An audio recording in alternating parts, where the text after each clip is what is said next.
Plant sciences. Don't you think that's the most boring subject to do?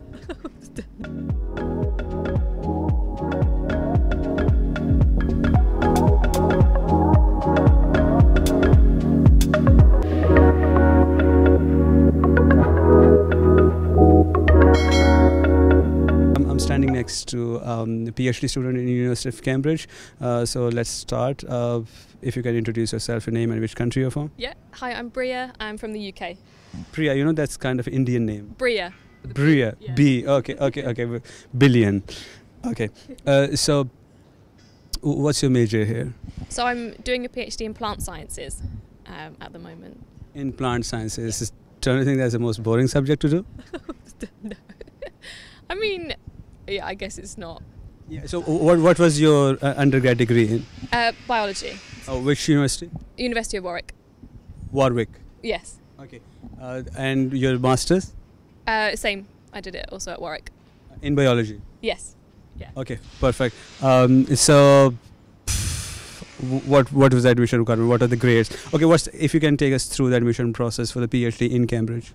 So there's kind of general doctoral training programs in Cambridge, like in the UK. So I applied to the BBSRC, which is like a big funding body, okay. And they have 50 places per year for students across different universities. So you just kind of put in your CV and then like a personal statement, and then you go for an interview normally if you're selected. And what do you think made you selected?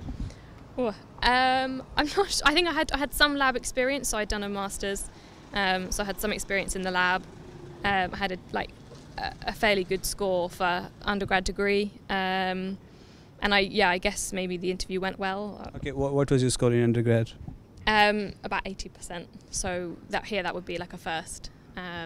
Okay, and in your masters, does that count also? Yeah, so mine was integrated, so it wasn't like a master's of research or anything. It was an integrated master's, so an extra fourth year of undergrad essentially. Okay, so your total program was for 4 years or 5 years? For 4 years. Yeah, 4 years. So your high school includes, that's 13 years? Yes, I guess. Yeah. Yeah. So 13 years, just for our audience, because in Pakistan we do +2 only, and then we go to university, and the degree is for 4 years. Yeah. So in UK, it's you do 13 years at the college or high school, and then you go to university for 3 years, and then masters was integrated in, and then 4 years. Yes. So 3 years undergrad, a year of masters. Perfect. And how long is going to be this PhD? So I started in 2019, and I'll finish 2023. So 4 years.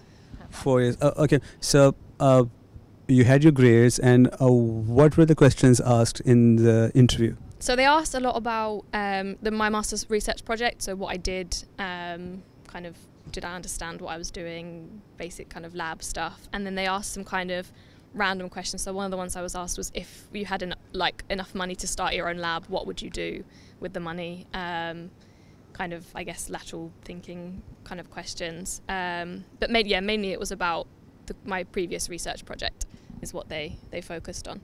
Okay, perfect. So plant sciences, I mean, out of biology, that's quite wide. Why you chose plant sciences only? So I did a summer project at uni with my tutor, who was a plant scientist, and I just really enjoyed it. So I kind of decided that I would try it out. So then I did my master's in something planty, and then it just kind of carried. So can we say that tutor inspired you? Yeah. What was his name? Murray Grant. It's a girl? No, it was a man. Okay. So if you're listening, good job. So do you get any bursary or stipend for studying? Yeah, so I get, I think it's about 14,000 a year as a stipend for rent, for food, and living costs. Yeah. Do you think it's enough in Cambridge? No. I'm lucky, so I'm technically still living. I'm from here anyway, so my parents live locally. So for me, it's okay. But I think I've heard from a lot of students that it's not enough, because the rent here is really expensive. Yeah, it is. So what is the workload if we talk about the PhD student here? What's the workload? If you can quantify, I know it varies across the range of students, but on average, how many hours you have to put in every week or every day? That's a good question. I would say for me it massively varies because I do like circadian experiments, so there might be times where I have to stay in the lab for like a long time. But I'm normally in from maybe 9:30 to 6:30 every day. So yeah, but then there's some days where I'll work till like 8 and I won't come in the next day until late. It kind of varies, but I'm not able to get the last part. so like it will vary massively. So some days I'll stay really late, like if I've got an experiment to finish. Some days, I thought you were saying Sunday. No. Okay. So let's talk about Sunday. Do the PhD students get some time for themselves as well? Yes, yeah. So it is like actively encouraged that you would take your weekends off. I mean, there are some times when obviously if you have to come in and do something that's essential, like keep something going or keep an experiment going. Yeah. So actively encouraged by the tutors here? Yeah, for sure. Yeah. So you can maintain a healthy life? Yes. I mean, I can only speak for myself. I'm sure there are some people that have, supervisors that are very maybe demanding. But for me, it's been good. Okay. So the scholarship you mentioned, can you give the name again, please? BBSRC. Okay. For this BBSRC funding, is it available for the international students as well? Yes. Yeah. I can't remember if they have like a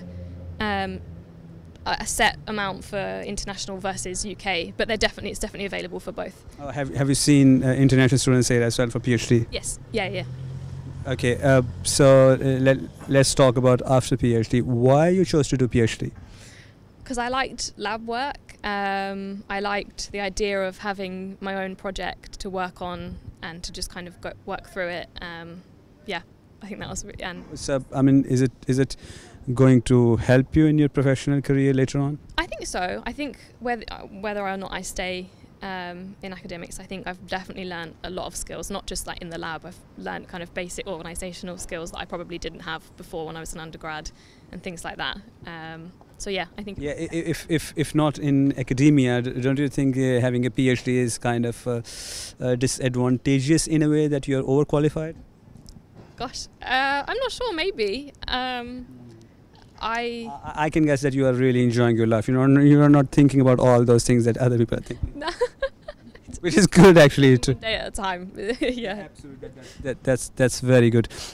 So let's talk about the social changes that have you ever thought about if we can relate the plant studies and studying the leaf and the stem, and how can we relate it to the social change? Do you think by studying this you will be able to make some change in this world during your lifetime? Oh gosh, that's a heavy question. Probably not. But I think there are good reasons why we do this kind of stuff. So for me, it's mainly lots of the projects are based around food security. So trying to work out ways that we can better improve crops. To help, because obviously it's going to be a massive food shortage as population increases. So I think, but whether my work has any influence on that, probably not. But yeah, I think there is lots of good work being done. So do you regret getting into Cambridge? No, I don't regret it. It's strange for me because I don't really feel like a student here because I'm from here, so it's a bit strange. I don't have the whole student experience, but no, it's been really enjoyable. Okay. So Cambridge or Oxford? Well, Cambridge, obviously. Why? Well, I don't know. It's my hometown, so I have to say Cambridge. That's it? No, I like it. I mean, I've never been to Oxford Uni, so I can't say what it's like there. I'm sure it's just as good. So which college you are in? Darwin. That's a good name.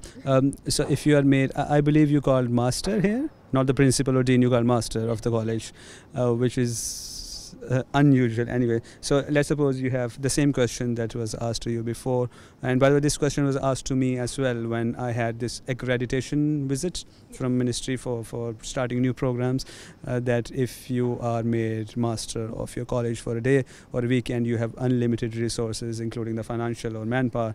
What one thing or two you would like to change? Gosh, am I giving you trouble? Yeah, I don't know. I haven't thought about these kinds of things. So if I was the master of Darwin and I had lots of money, what would I do with it? I think something that, I don't know. I think I tried to get more people from kind of state schools involved in, because I think there's maybe a disproportionate like amount of privately educated people at Cambridge, so I'd maybe, you know, try and develop a program or something to get more state school PhD students or something. I don't know. Perfect. Okay, so let's wind this thing up. So for getting into the scholarship, you just submitted your resume, 1 page, 2 page, 3 page? So I think it was a 2-page CV and then like a covering letter, so just a little bit about my background and then why I wanted to do a PhD. Yeah, and then my degree transcript, so all of the results and everything on there. And then they will call you back if... Yeah, so then I think I waited maybe a month and they invited me for interview, and then maybe a couple of weeks after that is when they told me.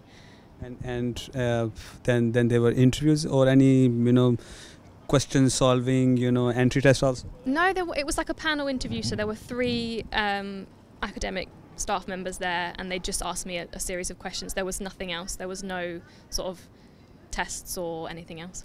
Did you felt any of the question they asked were from the top of your head and you were just to give you a shock? Probably. I mean, most of them were sort of standard questions that you would expect in an interview, I think, sort of, you know, tell me about yourself, what have you done in your research. I think the one about, like, if you had all the money in the world to make your own lab, I think maybe that was a bit, but then, yeah, maybe they have that as a prepared one that they ask everybody, I don't know. So, yeah, so do you remember what you answered them? Honestly, no. Okay. Yeah, honestly, I can't. Okay, perfect. Thank you so much. I don't have enough words to thank you. Thank you. God bless you. Thank you. Thank you.